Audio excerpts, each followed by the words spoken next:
வணக்கம். டான் தமிழொலியின் இரவு நேர பிரதான செய்தி அறிக்கையோடு இணைந்திருக்கும் நான் ஜெகநாதன் சஜித். முதலில் தலைப்புச் செய்திகள்.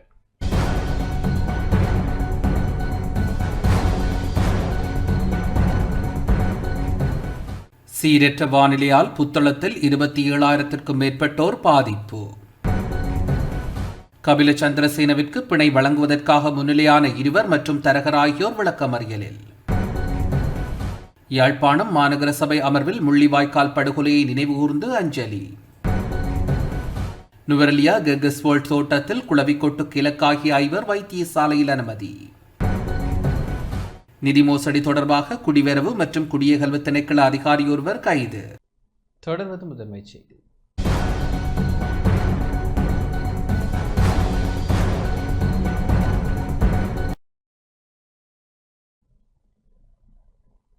சீரற்ற வானிலையால் புத்தளத்தில் 27,000க்கும் மேற்பட்டோர் பாதிக்கப்பட்டுள்ளனர்.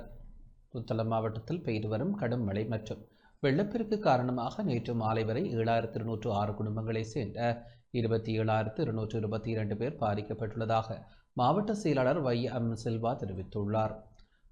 தொடர்ச்சியான மழையினால் புத்தளம், ஆனமடுவ மற்றும் வன்னாத்தவில்லு ஆகிய 3 பிரதேச செயலக பிரிவுகளுக்குட்பட்ட 22 கிராம சேவகர் பிரிவுகள் பாதிக்கப்பட்டுள்ளன. இதில் புத்தளம் பிரதேச செயலக பிரிவு அதிகளவு பாதிப்புகளை சந்தித்துள்ளது. அங்கு 19 கிராம சேவகர் பிரிவுகளில் 7,190 குடும்பங்களைச் சேர்ந்த 27,178 பேர் பாதிக்கப்பட்டுள்ளனர். ஆனமடுவ பிரதேச செயலக பிரிவில் 15 குடும்பங்களைச் சேர்ந்த 39 பேரும், வன்னாத்தவில்லு பிரதேச செயலக பிரிவில் ஒரு குடும்பத்தைச் சேர்ந்த 5 பேரும் பாதிக்கப்பட்டுள்ளனர். மேலும் வன்னாத்தவில்லு பகுதியில் ஒரு வீடு முழுமையாக சேதமடைந்துள்ளது. புத்தளம் பிரதேச செயலக பிரிவில் 2 பாதுகாப்பு மையங்கள் அமைக்கப்பட்டு 16 குடும்பங்களைச் சேர்ந்த 52 பேர் தங்க வைக்கப்பட்டுள்ளனர். அவர்களுக்கு தேவையான சமைத்த உணவு, சுத்தமான குடிநீர் மற்றும் சுகாதார வசதிகளை பிரதேச செயலாளரின் கண்காணிப்பின் கீழ் மாவட்ட நிர்வாகம் வழங்கி வருகின்றது.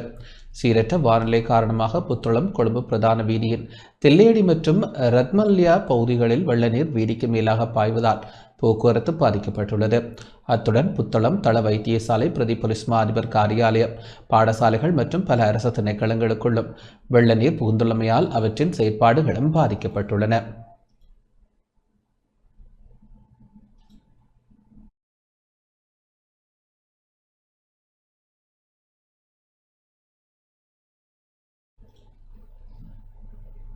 நாட்டில் நிலவி வரும் கடுமையான சீரற்ற வானிலை காரணமாக மட்டக்களப்பு, கோரளைப்பற்று தெற்கு பகுதியில் ஒருவர் உயிரிழந்துள்ளதுடன் 4 மாவட்டங்களைச் சேர்ந்த 203 பேர் பாதிக்கப்பட்டுள்ளதாக அனர்த்த முகாமைத்துவ நிலையம் அறிவித்துள்ளது. இந்த அனர்த்த நிலைமையால் 39 வீடுகள் சேதமடைந்துள்ளதுடன் 17 பேர் தற்பொழுது பாதுகாப்பான முகாம்களில் தங்க வைக்கப்பட்டுள்ளனர். இலங்கைக்கு வடகிழக்கே நிலை கொண்டிருந்த குறைந்த அழுத்த பிரதேசம் வடகிழக்கு திசையை நோக்கி நகர்ந்து அடுத்த 48 மணித்தியாலங்களில் படிப்படியாக பலவீனம் அடையக்கூடும் என்ற போதிலும் எதிர்வரும் 2 நாட்களுக்கு நாடு முழுவதும் மழை நிலைமை தொடரும் என வளிமண்டலவியல் திணைக்களம் தெரிவித்துள்ளது. இதற்கமைய மேல் சப்ரகமுவ, மத்திய, வடமேல் மாகாணங்களிலும் காலி, மாத்தறை மாவட்டங்களிலும் 150 மில்லிமீட்டருக்கும் அதிகமான பலத்த மழை பெய்யக்கூடும் என சிவப்பு எச்சரிக்கை விடுக்கப்பட்டுள்ளதுடன் கடந்த 22 மணித்தியாலங்களில் அதிகபட்சமாக கஸ்பவ பகுதியில் 204 மில்லிமீட்டர் மழை வீழ்ச்சி பதிவாகியுள்ளது. மறுபுறம் வெள்ளவாய மகா அரகம பகுதியில் நிலச்சரிவு ஏற்பட்டுள்ளதை அடுத்து பதுளை, காலி, களுத்துறை, கண்டி மற்றும் ரத்னபுரி உள்ளிட்ட 11 மாவட்டங்களுக்கு தேசிய கட்டட ஆராய்ச்சி நிறுவனம் நிலச்சரிவு அபாய எச்சரிக்கைகளை விடுத்துள்ளது. அத்துடன் பனிமூட்டம் காரணமாக தலவாக்கலை, ஹேட்டன் மற்றும் நுவரெலியா வீதிகளில் போக்குவரத்து பாதிப்படைந்துள்ளதுடன் தெற்கு அதிவேக நெடுஞ்சாலையின் வெளிபென்ன நுழைவாயில் வெள்ளத்தில் மூழ்கியதால் சிறிய ரக வாகனங்களின் பிரவேசம் தடைப்பட்டுள்ளது. தில்லடி பகுதியில் ஏற்பட்ட வெள்ளப்பெருக்கினால் கொழும்பு, புத்தளம் பாதையிலான ரயில் சேவைகள் சிலாபம் ரயில் நிலையம் வரை தற்காலிகமாக கட்டுப்படுத்தப்பட்டுள்ளன. இதேவேளை நீர்ப்பாசன திணைக்களத்தின் கீழ் உள்ள 16 பிரதான நீர்த்தேக்கங்கள் உட்பட 33 நீர்த்தேக்கங்கள் வான் பாய்ந்து வருவதுடன் லொடுகம், பேகர மற்றும் பெஹரகல நீர்த்தேக்கங்களின் தலா 6 வான்கதவுகள் திறக்கப்பட்டு கிரிந்தியோயா மற்றும் மாணிக்ககங்கைக்குள் உபரி நீர் திறந்துவிடப்பட்டுள்ளது.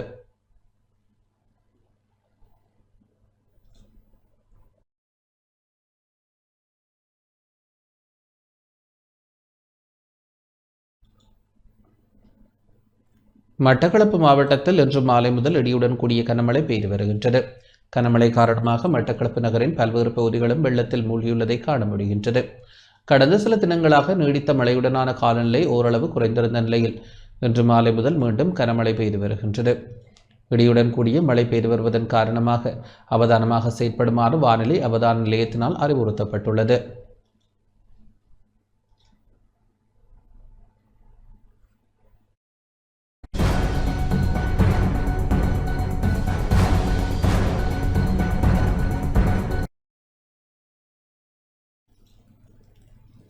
மக்களின் அரசியலமைப்பு ரீதியான உரிமைகள் மீறப்படும் சந்தர்ப்பங்களில் மௌனமாக இருக்க மாட்டோம் என எதிர்க்கட்சித் தலைவர் தெரிவித்துள்ளார். சட்டங்கள் மூலம் நீதி, விகிதாசார தன்மை மற்றும் மக்களின் அரசியலமைப்பு ரீதியான உரிமைகள் மீறப்படும் சந்தர்ப்பங்களில் நாம் ஒருபோதும் மௌனமாக இருக்க மாட்டோம் என எதிர்க்கட்சித் தலைவர் சஜித் பிரேமதாச தெரிவித்துள்ளார். எக்ஸ் தளத்தில் பதிவொன்றை வெளியிட்டு அவர் இதனை தெரிவித்தார். மக்கள் கோபமடைந்துள்ளது வரி செலுத்துவது குறித்து அல்ல, தங்களுக்கு இழைக்கப்படும் அநீதி குறித்தே அவர்கள் கோபமடைந்துள்ளனர். பரிந்துரைக்கப்பட்டுள்ள இந்த 185 வீத பிரிவு வரி அறிக்கைகளை தாக்கல் செய்வதில் ஏற்படும் தாமதம் அல்லது பதிவு செய்வதில் ஏற்படும் தாமதம் போன்ற நிர்வாக ரீதியான தவறுகளை கூட குற்றச் செயல்களாக மாற்றுகின்றது. இதன் பொருள் என்னவென்றால், வாழ்வாதாரத்திற்காக போராடும் ஒரு சிறு தொழில் முயற்சியாளரும் வேண்டுமென்றே பல மில்லியன் கணக்கில் வரி செலுத்துவதிலிருந்தும் தவிர்த்துக் கொள்பவரும் சமமாகவே கருதப்பட முடியும் என்பதாகும். இது முற்றிலும் குறைபாடுள்ள ஒரு நிலைமையாகும். வரி முறைமையை சரி செய்தல், உள்நாட்டு இறைவரி திணைக்களத்தை நவீனமாக்கல் மற்றும் வரி இணக்கத்தை எளிதாக்குவதற்கு பதிலாக சாதாரண மக்களை குற்றவாளிகளாக்கும் குறுக்கு வழியையே அரசாங்கம் பின்பற்றுகின்றது. இவ்வளவு வேகமாக சட்டங்களை நிறைவேற்ற அவர்களுக்கு பலம் இருக்குமானால் உண்மையான ஊழல் எதிர்ப்பு சட்டங்களுக்கு என்ன நடந்தது? நிதி மோசடி, பணச்செலவை மற்றும் பொது சொத்துக்களை திருடியவர்களுக்கு எதிராக எடுக்கப்படும் நடவடிக்கைகளுக்கு என்ன நடந்தது? ஊழல்வாதிகளை தேடிச் செல்லுங்கள், உண்மையான மோசடி செய்பவர்களை கடுமையாக தண்டியுங்கள். ஆனால் சாதாரண மக்களுக்கு எதிராக சட்டத்தை ஒரு ஆயுதமாக பயன்படுத்தாதீர்கள். சட்டங்கள் மூலம் நீதி, விகிதாசார தன்மை மற்றும் மக்களின் அரசியலமைப்பு ரீதியான உரிமைகள் மீறப்படும் சந்தர்ப்பங்களில் நாம் ஒருபோதும் மௌனமாக இருக்க மாட்டோம் என எதிர்க்கட்சித் தலைவர் வெளியிட்டுள்ள எக்ஸ் பதிவில் குறிப்பிடப்பட்டுள்ளது.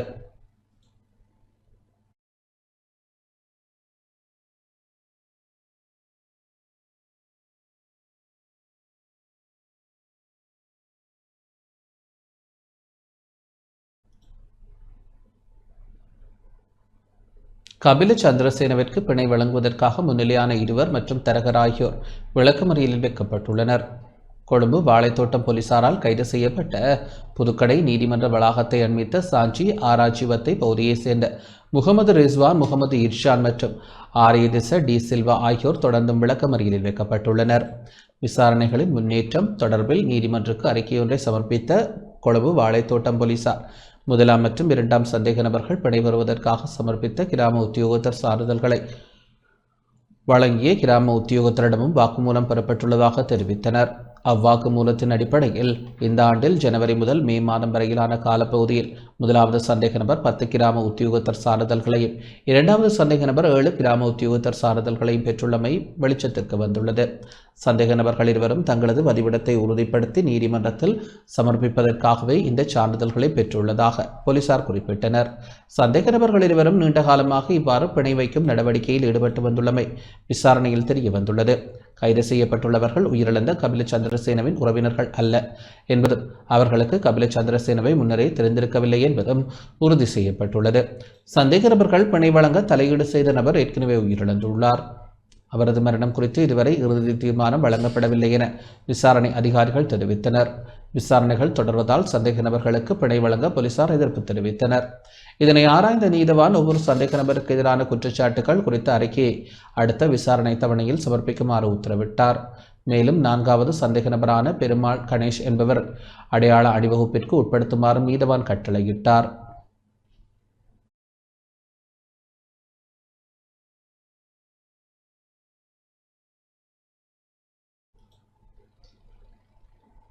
யாழ்ப்பாணம் மாநகர சபை அமர்வில் முள்ளிவாய்க்காலில் இடம்பெற்ற தமிழின இனப்படுகொலையை நினைவுகூர்ந்து அஞ்சலி செலுத்தப்பட்டது. யாழ்ப்பாணம் மாநகர சபை அமர்வு மாநகர முதல்வர் வி. மதிவதனி விவேகானந்த ராஜா தலைமையில் இன்று காலை ஆரம்பமாகி இடம்பெற்றது. அமர்வின் ஆரம்பத்தில் 2009ஆம் ஆண்டு முள்ளிவாய்க்காலில் இடம்பெற்ற தமிழின இனப்படுகொலையை நினைவுகூர்ந்து அஞ்சலி செலுத்தப்பட்டது. யாழ் மாநகர முதல்வர் மதிவதனி தலைமையில் இடம்பெற்ற அஞ்சலி நிகழ்வின் போது சபா மண்டபத்தில் வைக்கப்பட்ட பிரத்யேக நினைவு படத்தின் முன்பாக ஈகை சுடரேற்றி மலர் தூவி அஞ்சலி செலுத்தப்பட்டதைத் தொடர்ந்து அமர்வு ஆரம்பமானது. குறித்த நினைவுகூரலை இபிடிபி கட்சியின் உறுப்பினர்கள் புறக்கணித்தனர். அமர்வில் நகர அபிவிருத்தி திட்டங்கள், சுகாதார வசதிகள், குடிநீர் விநியோகம் மற்றும் வீதி புனரமைப்பு உள்ளிட்ட பல முக்கிய விடயங்கள் குறித்து கலந்துரையாடப்பட்டன. சபை உறுப்பினர்களும் தங்களது கருத்துக்களை முன்வைத்தனர்.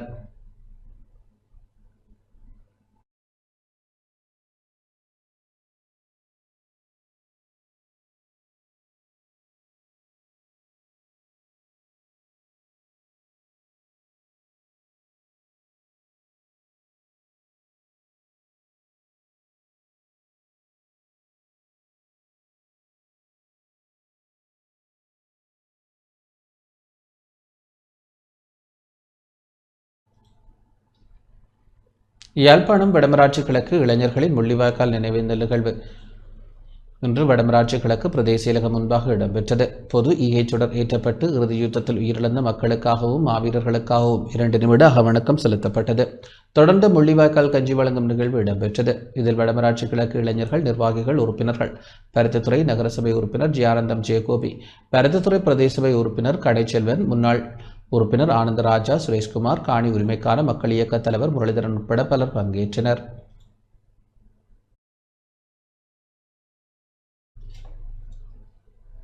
முள்ளிவாய்க்கால் நினைவேந்தல் வாரத்தின் 3ஆம் நாள் நிகழ்வும் முள்ளிவாய்க்கால் கஞ்சி வழங்கும் நிகழ்வும் யாழ்ப்பாணம் கொடிகாமம் நகரில் இன்று இடம்பெற்றது. தென்மராட்சி பிரதேச தமிழ் தேசிய செயற்பாட்டாளர்களும் யாழ்ப்பாண பல்கலைக்கழக மாணவர் சமூகமும் இணைந்து இந்த நிகழ்வை ஏற்பாடு செய்திருந்தன. கொடிகாமம் பேருந்து தரிப்பிட முன்றலில் முள்ளிவாய்க்காலில் உயிர் நீத்தவர்கள் நினைவு கூறப்பட்டு முள்ளிவாய்க்கால் கஞ்சி வழங்கப்பட்டது.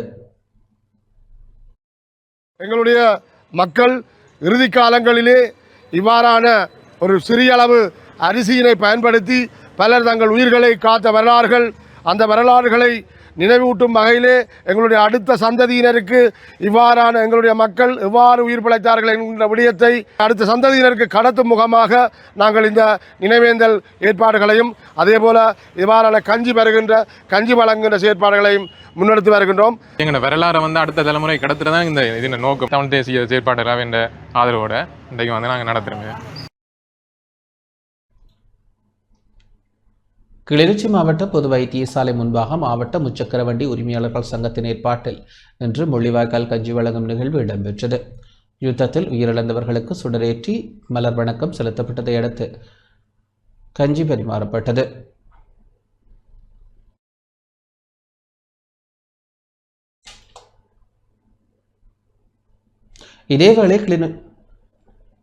இதேவேளை கிளிநொச்சி பொதுச்சந்தை வளாகத்திலும் இன்று முள்ளிவாய்க்கால் கஞ்சி வழங்கப்பட்டது. முள்ளிவாய்க்கால் கஞ்சி வழங்கும் நிகழ்வு கிளிநொச்சி மாவட்ட வலிது காணாமல் ஆக்கப்பட்டோர் சங்கத்தின் ஏற்பாட்டில் முன்னெடுக்கப்பட்டது.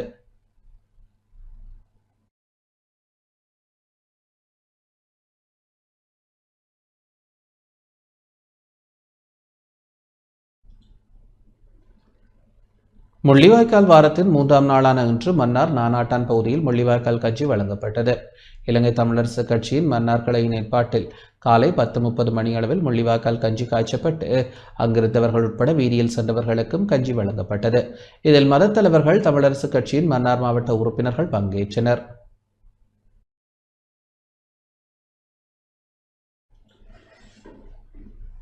முள்ளிவாய்க்கால் நினைவேந்தல் வாரத்தின் இறுதி யுத்தத்தில் உயிரிழந்த மக்களை நினைவுகூரும் ஊர்திபவனி இன்று காலை வவுனியாவை அடைந்தது. யாழ்ப்பாணம் நல்லூர் தியாகதீபம் திலீபனின் நினைவிடம் முன்பாக இருந்து பயணத்தை ஆரம்பித்த ஊர்தி ஓமந்தை ஊடாக இன்று வவுனியா நகரை அடைந்தது. இதன்போது வவுனியா தமிழர் தாயக காணாமல் ஆக்கப்பட்ட உறவுகள் அஞ்சலி செலுத்தினர். தொடர்ந்து வவுனியாவில் மாநகர சபை வாயிலில் அமைந்துள்ள பொங்குதமிழ் தூபியில் நினைவேந்தல் நிகழ்வு இடம்பெற்றது. நகர வீதியூடாக சென்ற ஊர்தியை வரவேற்று வவுனியா மக்கள் தமது அஞ்சலிகளை செலுத்தினர்.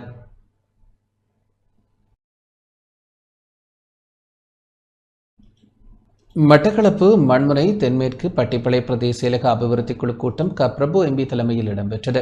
நாட்டில் ஊழல் மோசடிகளில் ஈடுபட்ட யாரும் தப்பிக்க முடியாது என தேசிய மக்கள் சக்தியின் மட்டக்களப்பு மாவட்ட பாராளுமன்ற உறுப்பினர் கந்தசாமி பிரபு தெரிவித்துள்ளார்.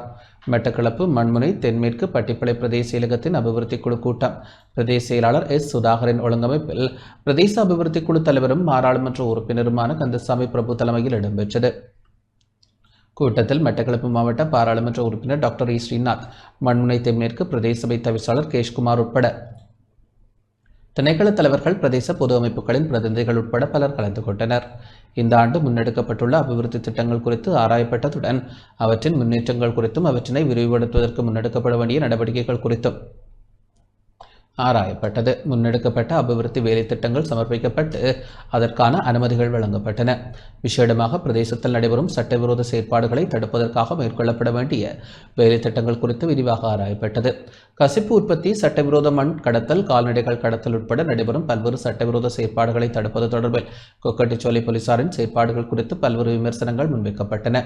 கொக்கட்டிச்சோலை நகரில் வீதி புனரமைப்பு செயற்பாடுகளில் ஈடுபட்ட நிறுவனம் முறையாக பணியை புனரமைப்பு செய்யாமல் பாரிய அளவில் முறைகேடுகளில் ஈடுபட்டுள்ளதாகவும் பூரண விசாரணைகள் முன்னெடுக்கப்பட வேண்டும் எனவும் கருத்துக்கள் முன்வைக்கப்பட்டன.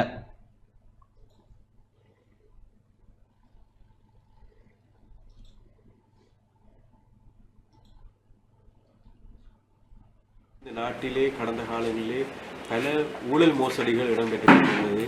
நாங்கள் இந்த ஆட்சி பீடம் ஏறும்போது மக்கள் எங்களிடம் எதிர்பார்த்த ஒரு விடயம், இந்த நாட்டிலே இடம்பெற்றிருந்த ஊழல் மோசடிகளை இல்லாமல் செய்வதும், அதே நேரம் ஊழல் மோசடிகளை சம்பந்தப்பட்டவர்களை நீதிக்கு முன்னால் கொண்டு வந்து அவர்களுக்கு உரிய தண்டனைகளை வழங்க வேண்டும் என்பதிலே அவர்கள் எங்களுக்காக வாக்களித்திருந்தார்கள். அந்த கோரிக்கையும் முன்வைத்திருந்தார்கள். ஆகவே எங்களது கொள்கையிலேயும் நாங்கள் குறிப்பிட்டிருந்தோம், ஊழல் மோசடியற்ற ஒரு நாட்டை நாங்கள் உருவாக்குவோம் என்பதை. அந்த அடிப்படையிலே நாங்கள் அந்த விடயத்தை முன்னெடுத்து கொண்டு வருகின்றோம்.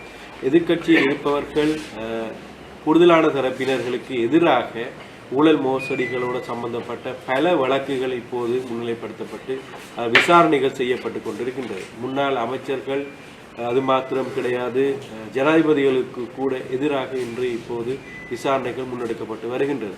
இவை அனைத்துமே எதிர்க்கட்சியினர் இது ஒரு அரசியல் சாயம் பூச முற்படுகின்ற அதேவேளை இது ஒரு அரசியல் பழிவாங்கல் என மக்கள் மத்தியிலே அவர்கள் பரப்புரைகளை மேற்கொண்டு வருகின்றார்கள். இது எந்த வகையிலும் அரசியல் பழிவாங்கல் கிடையாது. இந்த நாட்டிலே இடம்பெற்ற மோசடிகளை விசாரணை உட்படுத்தும் போது அது தொடர்பாக நின்று செயற்பட்டவர்களாக இந்த முன்னாள் அமைச்சர்களும் அரசியல்வாதிகளும் அதோடு ஒத்ததாக இன்று ஜனாதிபதிகளும் சம்பந்தப்பட்டிருப்பதை அறியக்கூடியதாக இருக்கின்றது.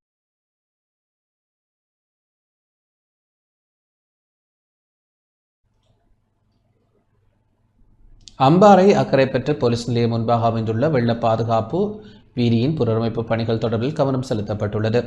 அம்பாறை அக்கரைப்பற்று போலீஸ் நிலையம் முன்பாக அமைந்துள்ள வெள்ள பாதுகாப்பு வீதியின் சில பகுதிகள் உடைந்து விழுந்து நீருக்குள் மூழ்கி வரும் நிலையில் அதனை மீள் புனரமைப்பதற்கான முதற்கட்ட பணியினை ஆலையடிவம்பு பிரதேச செயலாளர் ஆர் திரவியராஜ், தேசிய மக்கள் சக்தியின் ஆலையடிவம்பு பிரதேச இணைப்பாளரும் பிரதேச சபை உறுப்பினருமான ஆர் ரதீசனின் ஒத்துழைப்போடு முன்னெடுத்துள்ளார். கிராமப்புற சாலை வலையமைப்பில் உள்ள பாதுகாப்பற்ற இடங்களை சரியான முறையில் சீரமைத்தல் எனும் அரசின் வேலை திட்டத்திற்கு அமைய இவ்வீதி புனரமைக்கப்பட உள்ளது.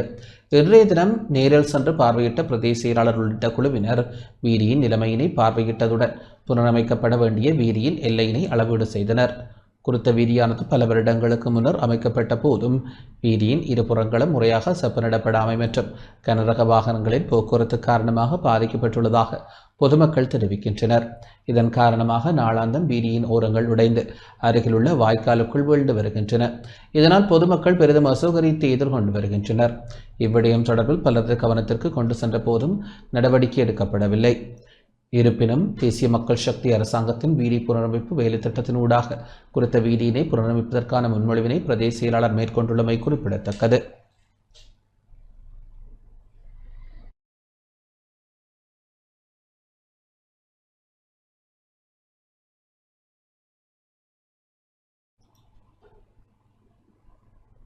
நுவரெலியா கெகஸ்வோல்ட் தோட்டத்தில் குளவிக்கொட்டுக்கு உள்ளாகிய 5 வைத்தியசாலையில் அனுமதிக்கப்பட்டுள்ளனர். நுவரெலியா மாவட்டம் பொகவந்தலாவு கிர்கஸ்வோல்ட் மேற்பிரிவு தோட்ட பகுதியில் தேயிலை பறித்துக் கொண்டிருந்த 5 பெண் தொழிலாளர்கள் குளவிக்கொட்டுக்கு இலக்காகி பொகவந்தலாவு பிரதேச வைத்தியசாலையில் சேர்க்கப்பட்டுள்ளனர். இச்சம்பவம் இன்று பிற்பகல் இடம்பெற்றுள்ளது. குறித்த தோட்ட தொழிலாளர்கள் தேயிலை பறித்துக் கொண்டிருந்த போது அருகிலிருந்த மரத்தில் இருந்த குளவிக்கூடு கலைந்து கொட்டியுள்ளதாக தொழிலாளர்கள் தெரிவித்துள்ளனர். காயங்களுக்குள்ளான தொழிலாளர்கள் வைத்தியசாலையில் சிகிச்சை பெற்று வருவதாகவும் இனி அச்சமடைய தேவையில்லை எனவும் வைத்தியசாலை பேச்சாளர் தெரிவித்தார்.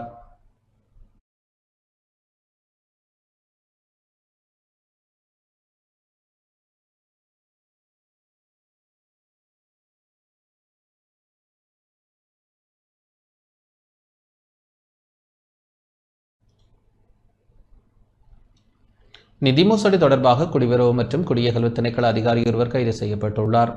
குடிவரவு மற்றும் குடியகல்வு திணைக்களத்தில் மென்பொருள் ஒன்றை நிறுவும் போது இடம்பெற்றதாக கூறப்படும் நிதி மோசடி தொடர்பாக அந்த திணைக்களத்தின் தகவல் தொழில்நுட்பம் மற்றும் எல்லை கட்டுப்பாட்டு பிரிவின் கட்டுப்பாட்டாளரான கேரத் என்பவர் குற்றப்புலனாய்வு திணைக்களத்தினால் கைது செய்யப்பட்டுள்ளார். குற்றப்புலனாய்வு திணைக்களத்தின் நிதி குற்றப்புலனாய்வு பிரிவினரால் மேற்கொள்ளப்பட்ட விசாரணைகளுக்கு அமைவாக இந்த கைது நடவடிக்கை முன்னெடுக்கப்பட்டது. குடிவரவு மற்றும் குடியகல்வு திணைக்களத்திற்காக பயனர் மேலாண்மை தொகுதி எனப்படும் மென்பொருளை நிறுவுவதற்காக 98,31,250 ரூபாய் பணம் செலுத்தப்பட்டிருந்த அந்த மென்பொருளை நிறுவ தவறியமை மற்றும் மென்பொருளை பெற்றுக்கொள்ளாமல் அரசாங்க பணத்தை மோசடியான முறையில் பெற்றுக்கொண்டமை ஆகியவையே இதன் மீது சுமத்தப்பட்டுள்ள பிரதான குற்றச்சாட்டுகளாகும். பண மோசடி தடுப்புச் சட்டத்தின் கீழ் முன்வைக்கப்பட்ட குற்றச்சாட்டுகளின் அடிப்படையில் இந்த அதிகாரி கைது செய்யப்பட்டுள்ளதாக போலீசார் தெரிவித்தனர். அரசாங்க பணத்தை முறையற்ற வகையில் பயன்படுத்தியமை மற்றும் மோசடி செய்தமை தொடர்பில் இவருக்கு எதிராக மேலதிக விசாரணைகள் முன்னெடுக்கப்பட்டு வருகின்றன. கைது செய்யப்பட்ட சந்தேக நபர் நீதிமன்றில் ஆஜர்படுத்தப்பட உள்ள நிலையில் குற்றப்புலனாய்வு திணைக்களம் இச்சம்பவம் குறித்து மேலதிக விசாரணைகளை மேற்கொண்டு வருகின்றது.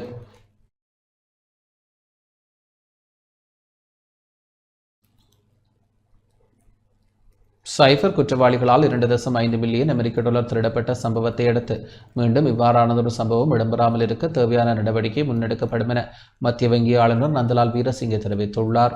நிதியமைச்சருக்கு சொந்தமான 2.5 மில்லியன் அமெரிக்க டாலர்கள் மோசடிக்காரர்களின் கைக்கு சென்ற சம்பவம் தொடர்பாக மீண்டும் இவ்வாறானதொரு நிலை ஏற்படாமல் இருக்க மத்திய வங்கியும் நிதியமைச்சும் நெருக்கமாக செயல்பட்டு வருவதாக மத்திய வங்கி ஆளுநர் கலாநிதி நந்தலால் வீரசிங்க தெரிவித்தார். மத்திய வங்கியில் இடம்பெற்ற ஊடக சந்திப்பில் அவர் இதனை தெரிவித்தார். இந்த சம்பவத்திற்கு பிறகு நிதி அமைச்சருடன் இணைந்து நெருக்கமாக செயல்பட்டு வருகிறோம். இந்த முறையை எவ்வாறு பலப்படுத்தலாம் என்பது குறித்தும் எங்களது அனுபவம் மற்றும் அறிவை பயன்படுத்தி எதிர்காலத்தில் இவ்வாறான சம்பவங்கள் நடைபெறாமல் இருக்க தேவையான நடவடிக்கைகளை எடுத்து வருகிறோம் என குறிப்பிட்டார். இதன்போது ஊடகவியலாளர் ஒருவர் மத்திய வங்கிக்கு ஏதேனும் ஒரு இடத்தில் குறுக்கீட்டு காசோலை செய்யும் பொறுப்பு வருகிறதா என்று கேள்வி எழுப்பியதை தொடர்ந்து இல்லை, ஒரு எளிய உதாரணம் என்னவென்றால் எனது வங்கி கணக்கிலிருந்து ஒரு குறிப்பிட்ட நபரின் கணக்கிற்கு பணம் செலுத்துமாறு வங்கிக்கு நான் உத்தரவிடும் போது கணக்கு இலக்கம் சரியாக இருந்து முறைமை ஊடாக பணம் செலுத்தப்படுமானால் அதை செய்வது மட்டுமே வங்கியின் வேலையாகும். அதற்கு அப்பால் சென்று அந்த அறிவுறுத்தல்களை மாற்றுவதற்கு வங்கிக்கு உரிமை இல்லை. வங்கியாளர் என்ற ரீதியில் எமக்கு வழங்கப்பட்ட அறிவுறுத்தல்களை மாற்றுவதற்கு எமக்கும் உரிமை இல்லை. பணம் செலுத்திய பின்னர் அது நிகழ்ந்துவிடும். அதன் பின்னர் மறுமுனையில் பணம் சென்றடைந்ததா இல்லையா என்பதை ஸ்டேட்மெண்ட் மூலம் பார்ப்பதற்கு எமக்கு வசதி இல்லை. அந்த ஸ்டேட்மெண்ட் ஆஸ்திரேலியாவில் உள்ள சம்பந்தப்பட்ட நிறுவனத்துக்கே கிடைக்க வேண்டும் என அவர் விளக்கமளித்தார்.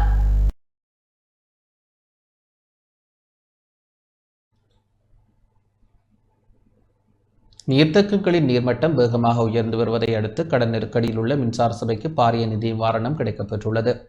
நாடு முழுவதும் பெய்து வரும் கனமழை காரணமாக பிரதான நீர்த்தேக்கங்களின் நீர்மட்டம் வேகமாக உயர்ந்து வருவதை அடுத்து கடுமையான கடன் நெருக்கடியில் உள்ள இலங்கை மின்சார சபைக்கு நிதி நிவாரணம் கிடைக்கப்பெற்றுள்ளது. தொடர்ச்சியான மழை வீழ்ச்சியினால் ராஜாங்கனை, லுணுகம்பெகர, வெகரகல, தெதுரோயா, நாலந்தா மற்றும் வெமடில்ல உள்ளிட்ட 33 பிரதேச நீர்த்தேக்கங்கள் வான்பாய்ந்து வருவதாக நீர்ப்பாசன திணைக்களம் உறுதிப்படுத்தியுள்ளது. மகாவலி மற்றும் லக்ஸபான நீர்மின் கட்டமைப்புகளுடன் தொடர்புடைய நீர்த்தேக்கங்கள் நிரம்பி வருவதால் செலவு கூடிய நிலக்கரி மற்றும் அனல்மின் உற்பத்திகளை குறைத்து மிக குறைந்த செலவிலான நீர்மின் உற்பத்தியை அதிகரிக்க மின்சார சபை பொறியியலாளர்கள் நடவடிக்கை எடுத்துள்ளனர். ஒரு அலகு நீர்மின் உற்பத்திக்கு 5 ரூபாவுக்கும் குறைவாகவே செலவாகும் நிலையில் நிலக்கரி உற்பத்திக்கு 18 முதல் 25 ரூபாய் வரை, டீசல் மூலமான உற்பத்திக்கு 40 முதல் 70 ரூபாய் வரையும் செலவாகின்றது. இதற்கமைய தினசரி தேவையில் 10 முதல் 15 மில்லியன் அலகுகளை நீர் மின்சாரம் மூலம் ஈடு செய்வதன் ஊடாக மின்சார சபைக்கு நாளொன்றுக்கு 350 மில்லியன் முதல் 950 மில்லியன் ரூபாய் வரை சேமிக்க முடியும் என மதிப்பிடப்பட்டுள்ளது.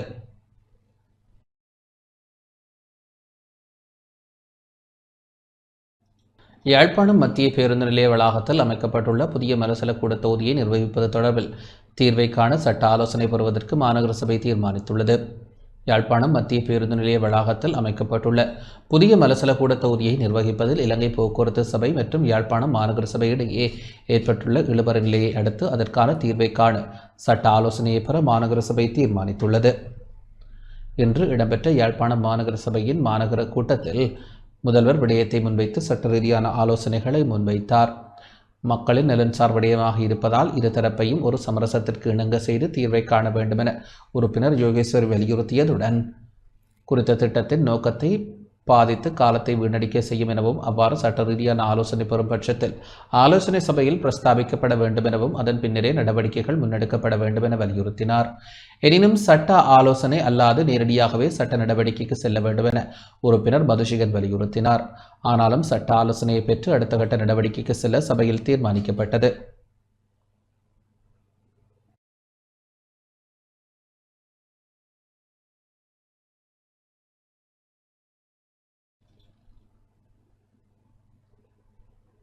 கிளிநொச்சி மாவட்ட திட்டமிடல் குழு கூட்டம் இன்று இடம்பெற்றது. கிளிநொச்சி மாவட்ட திட்டமிடல் குழு கூட்டம் மாவட்ட ஒருங்கிணைப்பு குழு தலைவர் கடத்தொழில் அமைச்சர் இ சந்திரசேகர் தலைமையில் இன்று மாவட்ட செயலக மாநாட்டு மண்டபத்தில் இடம்பெற்றது. இதில் மாவட்ட அரசாங்க அதிபர் எஸ் முரளிதரன், வடக்கு மாகாண விவசாய அமைச்சின் செயலாளர் எஸ் சிவஸ்ரீ, பிரதேச செயலாளர்கள், மாவட்ட செயலக திட்டமிடல் பணிப்பாளர் எஸ் மோகனபவன், பிரதேச சபைகளின் தவிசாளர்கள், மாவட்ட திணைக்கள தலைவர்கள், உத்தியோகத்தர்கள் என பலர் பங்கேற்றனர். இதன்போது மாவட்டத்தில் நடைமுறைப்படுத்தப்பட வேண்டிய விடயங்கள் குறித்து ஆராயப்பட்டது.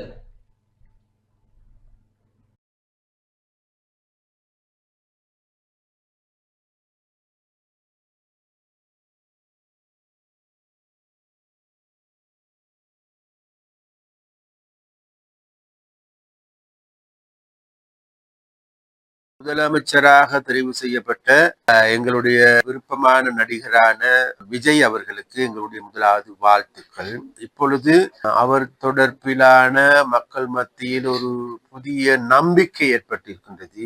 எதிர்வரும் நாட்களில் நானும் கூட விஜய் அவர்களை நேரடியாக சந்தித்து பேசுவதற்கு இந்திய தமிழ்நாட்டுக்கு செல்வதற்கு நாங்கள் தீர்மானித்திருக்கின்றோம். எங்களால் கைது செய்யப்பட்டிருக்கின்ற இந்திய மீனவர்களுடைய கைது என்பது வெறுமையான கைது அல்ல.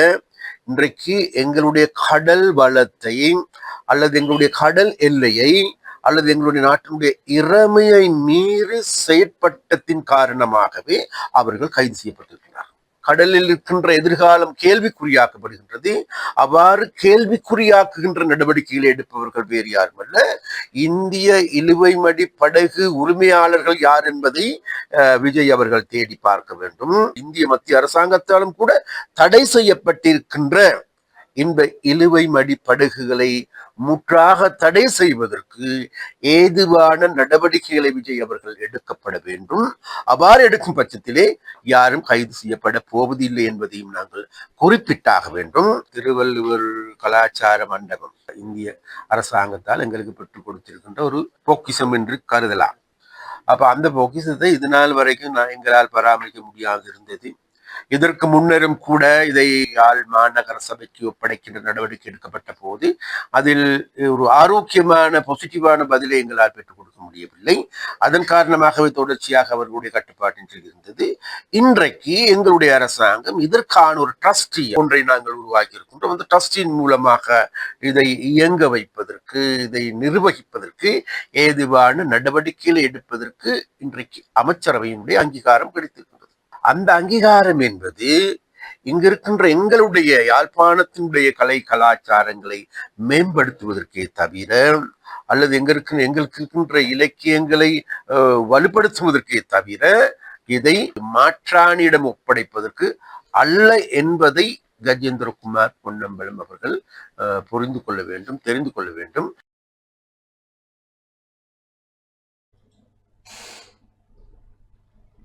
மட்டக்களப்பு கோரளைப்பற்று வடக்கு வாகரை பிரதேச சபையில் ஊட்டச்சத்து உணவுகள் தொடர்பான விழிப்புணர்வு நிகழ்வு இடம்பெற்றது.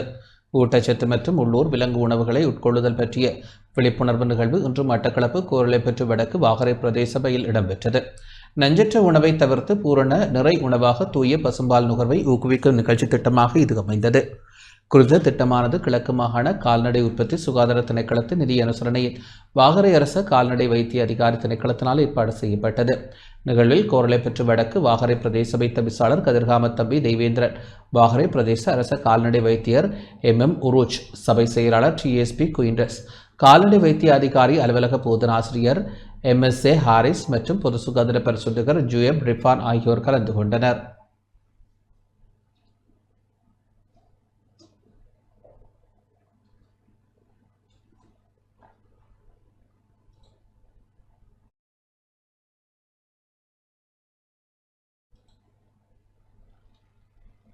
பேராதனை பல்கலைக்கழக மாணவி சுடர்நிலாவின் நூல் வெளியீட்டு விழா சிறப்பாக இடம்பெற்றது.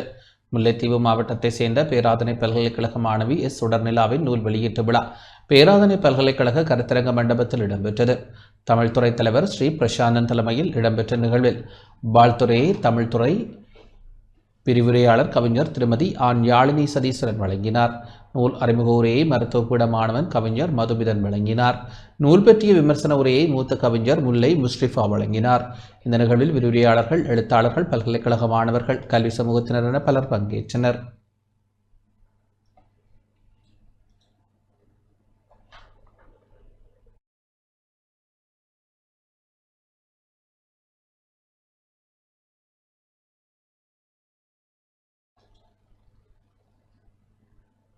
ஊழல் விசாரணைகளை முடக்க மக்களை வீதிக்கு இறக்குவது ஒரு மோசமான முன்னுதாரணம் என ஹிருபனபல பெரமுனவின் பொதுச் செயலாளர் சேனக அபேசிங்க தெரிவித்துள்ளார். மக்களை வீதிக்கு இறங்கி தவறான செய்திகளை சமூகத்தில் பரப்புவது ஒரு தவறான முன்னுதாரணமாகும் என ஹிரு ஜனபல பெரமுனவின் பொதுச் செயலாளர் சேனக அபேசிங்க தெரிவித்துள்ளார். ஊடகங்களுக்கு கருத்து தெரிவித்த போதே அவர் இதனை குறிப்பிட்டார். ජනාධිපතිවරයෙක් වන මහින්ද රාජපක්ෂ මහත්මයාව අල්ලස් කොමිසම සඳහා කැඳවල දීච්ච කාරණාව සම්බන්ධයෙන්. හැබැයි විශේෂයෙන්ම කියන්න ඕන කාරණාව තමයි முன்னாள் ஜனாதிபதியை லஞ்ச ஊழல் ஆணைக்குழுவிற்கு அழைத்தமை தொடர்பில் தவறான செய்திகள் மக்கள் மத்தியில் பரப்பப்பட்டு வருகின்றன. அதாவது யுத்தத்தை வென்ற தலைவரை சிறையில் அடைக்க முயற்சிப்பதாக கூறப்படுகிறது. ஆனால் இந்த அழைப்பானது யுத்தம் தொடர்பான விடயத்திற்கோ அல்லது மனித உரிமை மீறல் தொடர்பான விடயத்திற்கோ விடுக்கப்படவில்லை. நாட்டின் சொத்துக்களை தவறாக பயன்படுத்திய யாபஸ் கொடுக்கல் வாங்கல் தொடர்பில் வாக்குமூலம் பெறுவதற்காகவே அவர் அளிக்கப்பட்டுள்ளார். இந்த யாபஸ் கொடுக்கல் வாங்கல் தொடர்பான மோசடி அம்பலப்படுத்தப்பட்டது எமது நாட்டு குற்றப்புலனாய்வு துறையினரால் அல்ல. வெளிநாடுகளில் இது கண்டுபிடிக்கப்பட்டு எங்களுக்கு அறிவிக்கப்பட்டதன் பின்னர் அது தொடர்பான பிரதான நிறைவேற்று அதிகாரி கைது செய்யப்பட்டார். அது மட்டுமல்லாமல் அவர் தெளிவாக ஒப்புக்கொண்டுள்ளார். தனது கணக்கிற்கு இது தொடர்பான பணம் கிடைத்ததாகவும் பின்னர் அது அவரது மனைவியின் கணக்கினூடாக அவரது கணக்கிற்கு மாற்றப்பட்டு அவர் அந்த பணத்தை பெற்றுக்கொண்டதாகவும் அவர் வாக்குமூலம் அளித்திருந்தார். இந்த அழைப்பு தொடர்பாக நாட்டு மக்கள் 2 விடயங்களை தெளிவாக புரிந்து கொள்ள வேண்டும். ஒன்று, இவ்வாறான ஊழல் அல்லது பண மோசடி இடம்பெற்றுள்ளதா, அப்படி இடம்பெற்றிருந்தால் அதில் முன்னாள் ஜனாதிபதிக்கு தொடர்பு உள்ளதா என்பதுதான் முக்கியம். அந்த குற்றச்சாட்டுக்கு பதிலளிக்க நீதிமன்றத்தின் முன் சென்று அதை சரியாக நிரூபிக்க வேண்டுமே தவிர அதற்காக மக்களை வீதிக்கு இறக்கி தவறான செய்திகளை சமூகத்தில் பரப்புவது ஒரு மோசமான முன்னுதாரணமாகும். முன்னர் ரணில் விக்ரமசிங்க அவர்கள் கைது செய்யப்பட்ட போதும் இவ்வாறே மக்களை திரட்டி நீதிமன்ற வளாகத்தை முற்றுகையிட்டு அவருக்கு பிணை வழங்க வேண்டும் என அழுத்தம் கொடுக்கப்பட்டது. இவ்வாறான செயல்பாடுகள் சட்டத்திற்கு புறம்பானவை. தங்களது ஆதரவாளர்களை கொழும்புக்கு வரவழைப்பதல்ல. தங்களது ஆதரவாளர்களிடம் இந்த குற்றச்சாட்டுகள் குறித்து நீங்கள் பயப்பட தேவையில்லை. நாங்கள் சென்று வாக்குமூலம் அளிக்க தயாராக இருக்கிறோம். எனவே நீங்கள் உங்கள் வீடுகளிலே இருக்க வேண்டும் என்ற செய்தியை கூறுவதே ஆகும். வந்த மக்களில் பலருக்கு தாங்கள் எதற்காக வந்தோம் என்றே தெரியவில்லை. எனவே இவ்வாறான தவறான முன்னுதாரணங்களை இப்போதாவது நிறுத்த வேண்டும் என்று நாங்கள் கூறுகிறோம். இவ்வாறான விடயங்கள் குறித்து நாட்டு மக்கள் புத்திசாலித்தனமாக சிந்திக்க வேண்டும். தவறு ஒன்று நடந்திருந்தால் அது மோசடி நடந்தால் அதற்கு பதவி ஒரு பொருட்டல்ல. ஏனெனில் இது பொதுமக்களின் பணம், பொதுமக்களின் சொத்து. அரசு திரைசேரியில் உள்ள இந்த பணம் நீங்களும் நானும் செலுத்திய வரி பணமாகும். இது போன்ற விடயங்களில் தண்டனையை நடைமுறைப்படுத்தாவிட்டால் இப்போது இருக்கும் ஜனாதிபதிகளும் இவ்வாறே மோசடிகளில் ஈடுபடுவார்கள். அதன் விளைவாக அவர்களை விசாரணைக்கு அழைக்கும் போது மீண்டும் மக்களை திரட்டி அந்த மோசடிகளை மூடிமறைக்க முயல்வார்கள். எனவே நாட்டுக்கு இத்தகைய தவறான முன்னுதாரணங்களை வழங்க வேண்டாம் என்றும் உடனடியாக இந்த விளையாட்டை நிறுத்துமாறும் நாங்கள் கேட்டுக்கொள்கிறோம். ජනතාව රැස් කළේ ඒ වංචාව වහගන්න පෙළඹේ. ඒකද අපි කියන මෙන්න මේ වැරදි පූර්වාදර්ශය රටට දෙන්න එපා. වහාම මේ සෙල්ලම නවත්තන්න කියන කාරණා තමයි අපිට කියන්න තියෙන්නේ.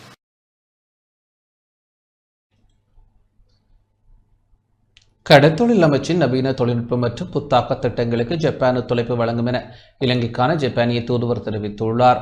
கடத்தொழில் அமைச்சினால் முன்னெடுக்கப்பட உள்ள நவீன தொழில்நுட்பம் மற்றும் புத்தாக்க திட்டங்களுக்கு தேவையான அனைத்து ஒத்துழைப்புகளையும் ஜப்பான் வழங்கும் என இலங்கைக்கான ஜப்பானிய தூதுவர் தெரிவித்துள்ளார். ஜப்பானிய தூதுவரின் விசேட அழைப்பின் பேரில் கடத்தொழில் நீரியல் மற்றும் கடல் வளங்கள் அமைச்சர் சந்திரசேகர் கொழும்பில் உள்ள தூதுவரின் உத்தியோகபூர்வ வதிவிடத்திற்கு விஜயம் செய்தார். இதன்போது இருதரப்பினருக்கும் இடையில் சிநேகபூர்வ கலந்துரையாடல் இடம்பெற்றது. ஜப்பான் அரசாங்கத்தினால் இலங்கைக்கு வழங்கப்பட்டு வரும் நிதியுதவி திட்டங்கள் மற்றும் அவற்றை மேலும் வலுப்படுத்துவது குறித்து அமைச்சர் விளக்கம் அளித்தார். கடத்தொழில் அமைச்சின் எதிர்கால இலக்குகள் மற்றும் இலங்கையின் கடல் வளங்களை வினைத்திறனாக பயன்படுத்துவதற்கான திட்டங்கள் குறித்து அமைச்சர் தூதுவரிடம் எடுத்துரைத்தார். கடத்தொழில் துறையின் ஜப்பான் பெற்றுள்ள நவீன தொழில்நுட்ப முன்னேற்றங்கள் இலங்கையிலும் அறிமுகப்படுத்துவது தொடர்பில் கவனம் செலுத்தப்பட்டது. அமைச்சரின் விளக்கங்களை கேட்டறிந்த ஜப்பான் தூதுவர் இலங்கையின் கடத்தொழில் துறையை நவீனமயப்படுத்துவதற்கும் புதிய புத்தாக்க திட்டங்களை செயற்படுத்துவதற்கும் ஜப்பான் அரசாங்கம் எப்போதும் தயாராக இருப்பதாகவும் அதற்கான முழுமையான ஒத்துழைப்புகள் வழங்கப்படும் எனவும் உறுதியளித்தார். இலங்கை மற்றும் ஜப்பான் நாடுகளுக்கு இடையிலான நீண்டகால நட்புறவை மேலும் பலப்படுத்தும் நோக்கில் இந்த சந்திப்பு அமைந்திருந்தது. இந்த சந்திப்பில் கடத்தொழில் அமைச்சின் செயலாளர் PK ஹோலித்த கமல் ஜனதாச, அமைச்சின் பிரத்யேக செயலாளர் ஸ்ரீதரன் பூலோகராஜா, அமைச்சரின் இணைப்பு செயலாளர் கேஷன் மதுசங்க ஆகியோர் பங்கேற்றனர்.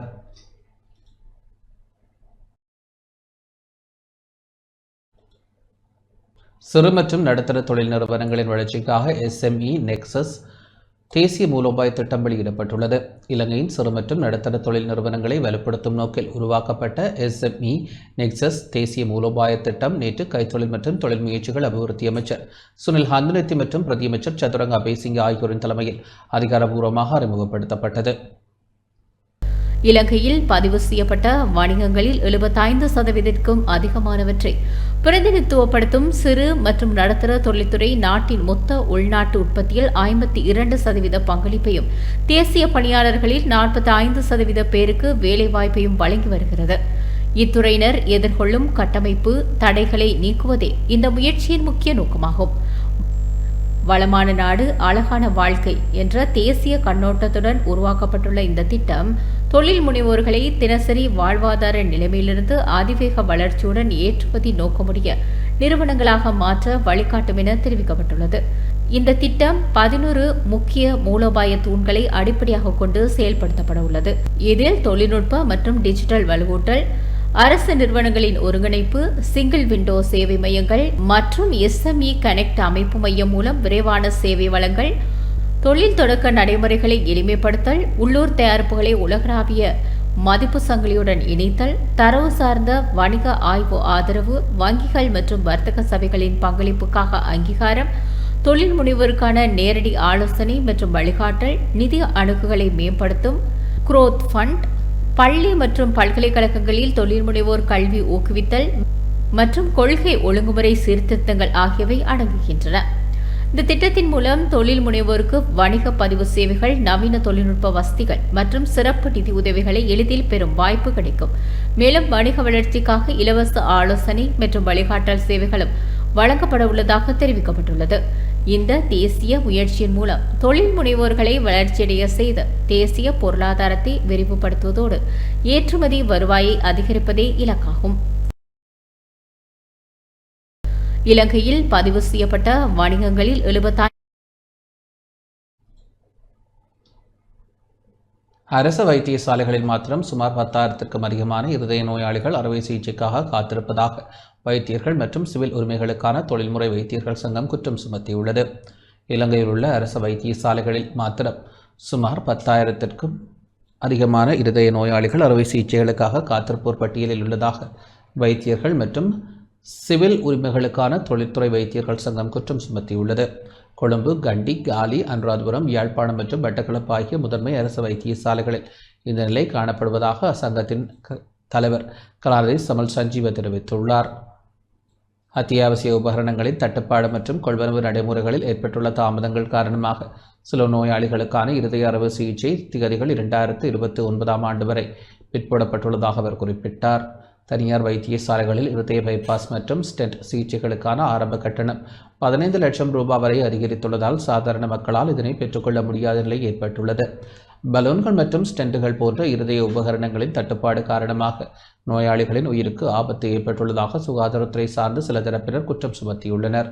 இருப்பினும் இந்த குற்றச்சாட்டுக்களை காலி போதனா வைத்தியசாலையின் பணிப்பாளர் கலாந்தி SDஜு M ரங்க முற்றாக நிராகரித்துள்ளார். காலி வைத்தியசாலையில் ஆஞ்சியோகிராம் பரிசோதனைகளும் ஸ்டென்ட் சிகிச்சை முறைகளும் எவ்வித தடையுமின்றி வழமை போல் முன்னெடுக்கப்பட்டு வருவதாகவும் தேவையான மருத்துவ உபகரணங்கள் போதியளவு கையிருப்பில் உள்ளதாகவும் அவர் தெளிவுபடுத்தியுள்ளார். அத்துடன் இருதய அறுவை சிகிச்சைகளுக்காக ஜனாதிபதி நிதியத்திலிருந்து நிதி ஒதுக்கீடு செய்யப்பட்டுள்ளதாக அறிவிக்கப்பட்ட போதிலும் அவை நடைமுறையில் சாத்தியப்படவில்லை என வைத்தியர் சமல் சஞ்சீவ தெரிவித்துள்ளார்.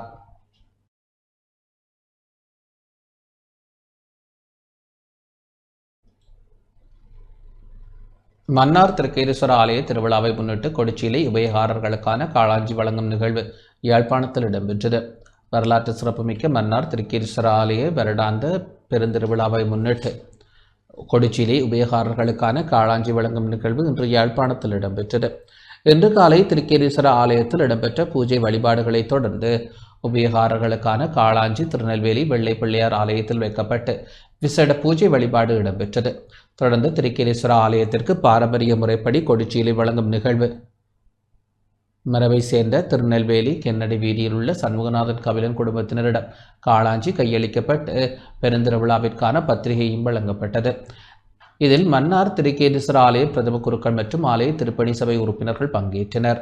திருக்கேதீஸ்வர ஆலயத்தின் வருடாந்த பெருந்திருவிழா எதிர்வரும் 21ஆம் தேதி கொடியேற்றத்துடன் ஆரம்பமாக உள்ள நிலையில் 20ஆம் தேதி பாரம்பரிய முறைப்படி யாழ்ப்பாணத்திலிருந்து கொடிச்சீலை எடுத்து செல்லப்பட உள்ளது.